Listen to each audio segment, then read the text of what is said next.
My name is Mike Pfaff. Been at Lava Room for 10 years. My background is I started on a program called Recording Connection that got me set up at Lava Room with the studio manager at the time, Chris Everett. Um, from off the end of that program, I ended up going straight into an internship, and then from there, I ended up starting on as a staff engineer about 10 years ago. Been at it ever since.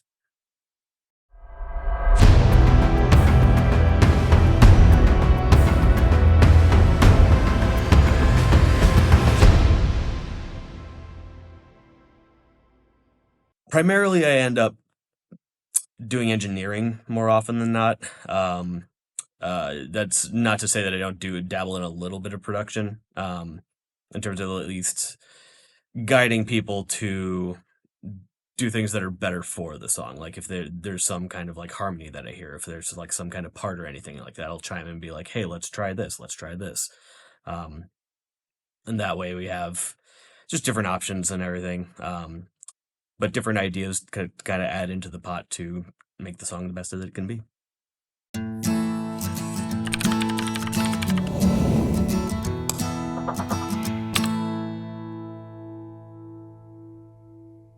So the difference between producing and engineering is that engineering is everything on the technical side. You kind of think about it like um, the pilot of an airplane, right?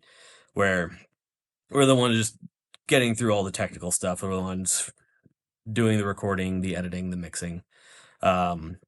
Whereas a producer is somebody that guides the production, of course, to do what's the best for the song, right? To try and make the song as best as it can be.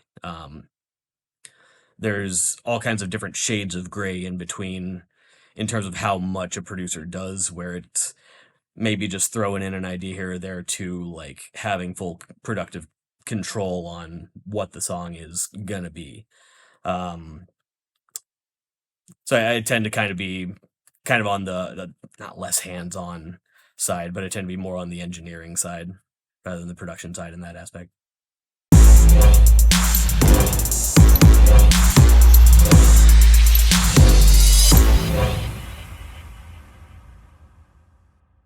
I've been a professional engineer slash producer for over 10 years now. Started Recording Connection back in 2013.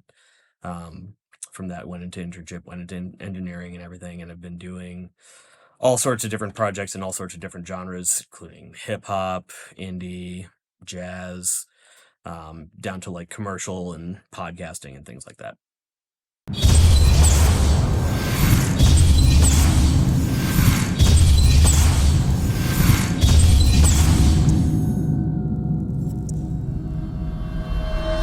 My preferred style of music to produce and record tends to be anything band. Like I'm big on like alternative indie, as far as just my personal music preferences and everything. But anything that involves a band is something that I like to do because I get more hands on. There's more to do, but that's kind of what makes it fun too.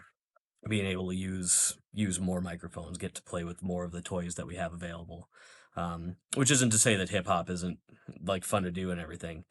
There's just less to do. Like I set up a microphone. Sometimes I'm mixing track outs or putting something on a 2-track. But with band sessions, I get to do. There's so much more to play around with.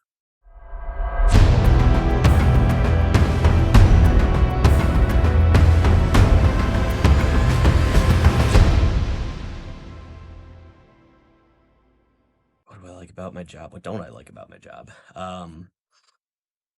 The biggest thing for me is just being able to work with music, like where I tend to be kind of less on the musician side. Like I know some theory, I play guitar, but I'm not as intimately involved in it the same way that like artists that I work with are. Right. But being able to be a part of that is still an exciting thing to do every time that I get to do it.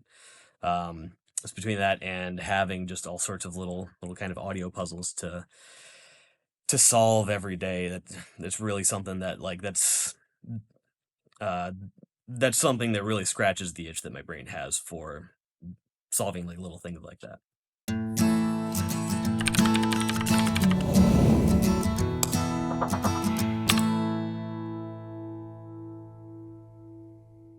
There are some days that it does feel like work, where you have people that are,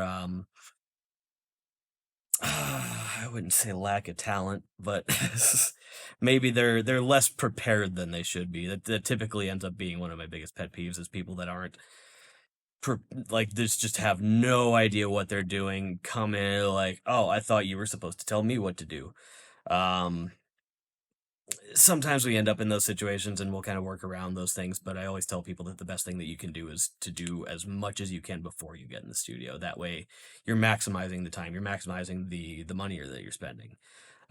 It's not to say that you can't come in and do that, but you don't always necessarily have the label backing of like bands that you see in documentaries where it's like, oh, they wrote this song like in the middle of this session and everything. They're sitting around working out the lyrics and stuff like that. And I see people do that, kind of working word out like while they're doing stuff. And I don't have a problem with that, but having just no idea whatsoever is always tricky to work with. That's the way I'll put it.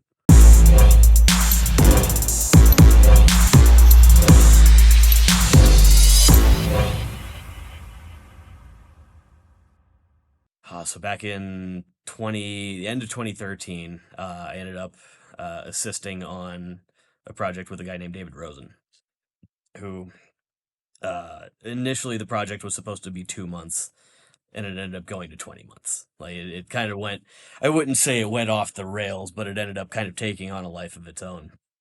But there were so many different things that I got to see that I never thought I'd ever see recorded, and things up into and including flushing a toilet. Um, Running a cable all the way down the hall to the bathroom so we could get a toilet flush sound. Um, but it was a very eclectic collection of songs, going from like reggae to ballady to like old school like hard classic rock. And so it was a lot of fun to do that because there was such a variety, and uh always a lot of fun had in those sessions, just the banter between me and Chris and Rose. And yeah.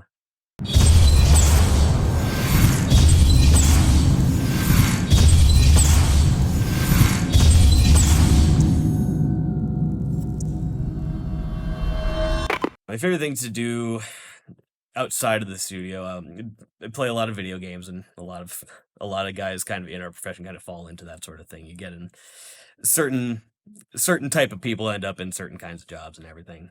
But um big on gaming. I like cooking a lot. I actually incorporate all sorts of metaphors to that in like my teaching of audio and things like that, because it's such a good metaphor because everybody needs to eat. And so it's a very easy and relatable thing to convey certain kinds of information to. So like gaming, cooking, um, yeah, those are the main things, anyways.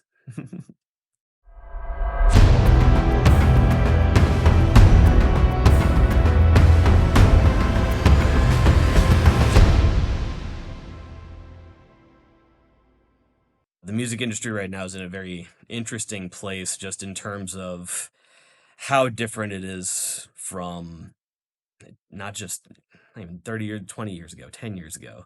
There's so many different outlets to get your music out there, and there's, in a way, it's almost kind of more accessible to be able to get out to the ears that you're listening for, or that you want listening to you.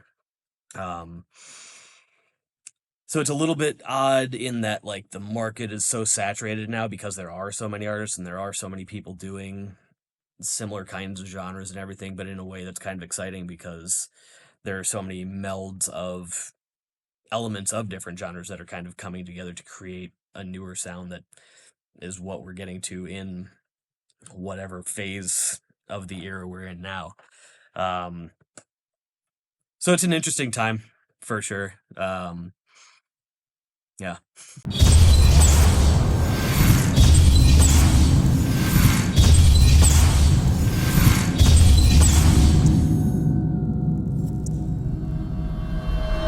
feel like one of the ways that you can stay relevant nowadays, and it can kind of get exhausting, but is creating content, because everything is so content driven now. Where I heard something recently that's very poignant, that um, content is kind of like the arrow pointing to the direction of the art, where it's obviously the art is what we're in it to do. Like we all want to be making music, making the best records and best things that we're able to make. Um, but having content to support that art is a really big thing to keep people relevant nowadays. Just because there's so much involved in social media like Instagram, TikTok, and Facebook, things like that. That's all different outlets that we can use to direct people toward the art, though.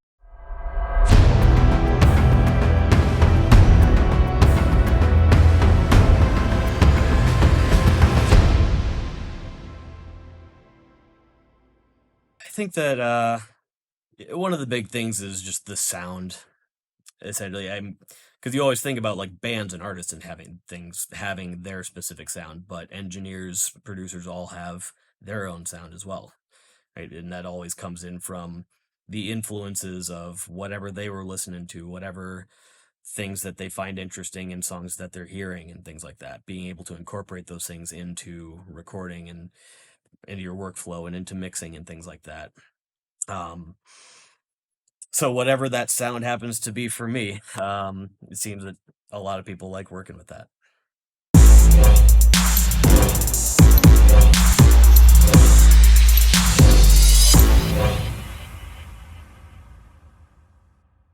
So somebody new in a recording session can expect having a professional environment, but also something that's conducive to creativity. You have very welcoming spaces for creating music, creating art, um, but also being able to get stuff done in a professional manner where it's instead of taking twice the time and paying the same cost, we're getting everything done in an actual decent amount of time.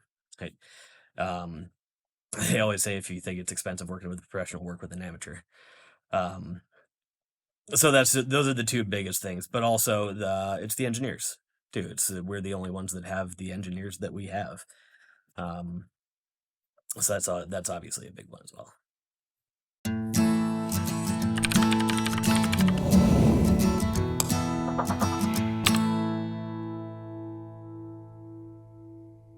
One of the frustrating things going back to the earlier question is having people that are unprepared. Um, you're not always going to be 100% on what anything is going to be all the time. Excuse me. You're not always going to have everything prepared to 100% completion before you get in the studio, obviously. But coming in just having no clue what you're going to do, not having no ideas about what it is that you want it to sound like other than professional or other than commercially viable or whatever any of that means. Between that and sometimes it can get frustrating just not being able to get certain parts and things like that. And if the energy kind of goes south in a room for whatever reason, that can always be frustrating.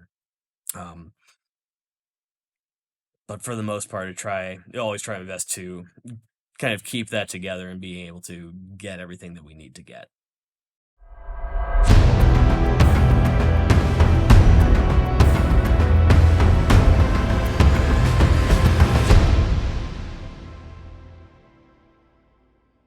Yeah, one of the hardest things to explain is that feeling of getting just that beautiful right take.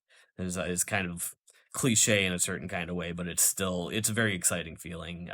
Between that, or if we're cutting live and we have all the band members in line of sight and being able to work with each other, having that chemistry of that good take is just such an intangible thing, but it's always just such an exciting thing.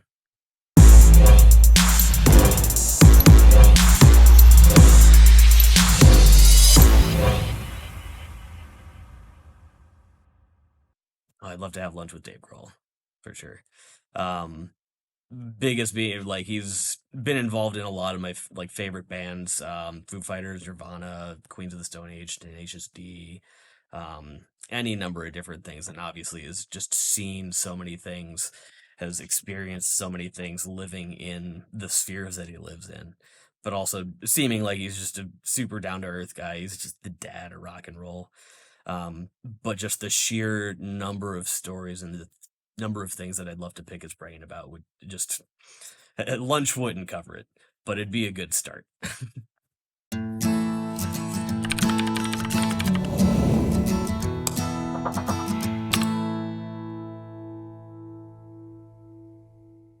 Yeah, there's definitely times that I am satisfied with my work. I always joke that things aren't like songs aren't finished; they're released.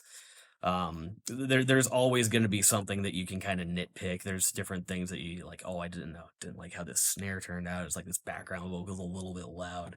Um, but ultimately, at the end of the day, the being able to still create a product. If I have small gripes like that, then I still feel like I did a good job. Um, and creative success is a big thing. Or like Rick Rubin talks about, like commercial success versus creative success, where creative success is just getting to the end product, like finishing the song and putting it out there in the world. That by itself is just a very satisfying thing about the job.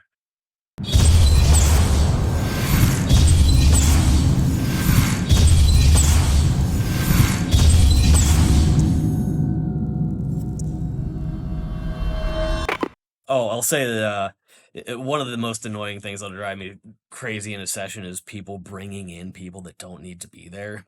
Um, which isn't to say no, don't bring people in, because there's any number of times that I've had people bring in extra, and they're very supportive, very this and that or whatever. But there's other times where they'll just bring everybody in, and it's not about the recording. It's not about trying to get anything done. It's just a thing to do on a Saturday night. And there's just so much not doing what we're trying to do that it gets very frustrating to work in that environment. I've done it plenty of times and have gotten reasonably good at it, but it is still very frustrating.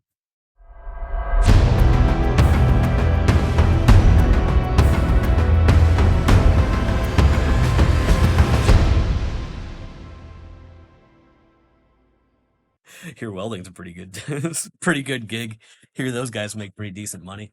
Um yeah, I mean any kind of trade or anything like that would probably be pretty cool. One of the things I have a lot of respect for, makers, things like that. A lot of people, I follow a lot of like makers on YouTube, where it's just making things for the sake of doing it. Hey, just there's my dad was a mechanical engineer and have been very like mechanically inclined in those sorts of things, and that's part of why I ended up doing this, is that it's kind of like a technical version of being able to get into music. Um, but I do like tinkering around with things a lot. Like the idea of just making anything that pops into your head. That would be really cool.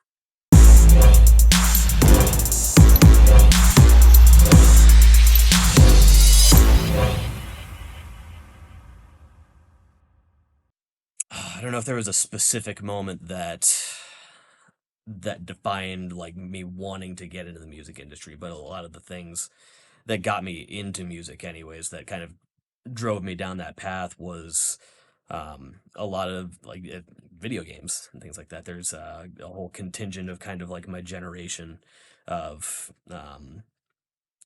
getting into a lot of different kinds of music because of video games, like Tony Hawk, like Guitar Hero was a big one for me. Getting into a lot of that kind of stuff really kind of propelled me into thinking, oh, Guitar Hero or music is something that I want to kind of get involved with.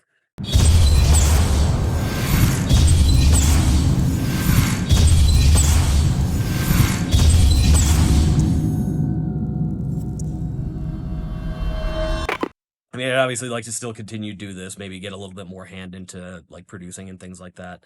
Um, I mean, potentially getting the Grammys, right? That's always the dream.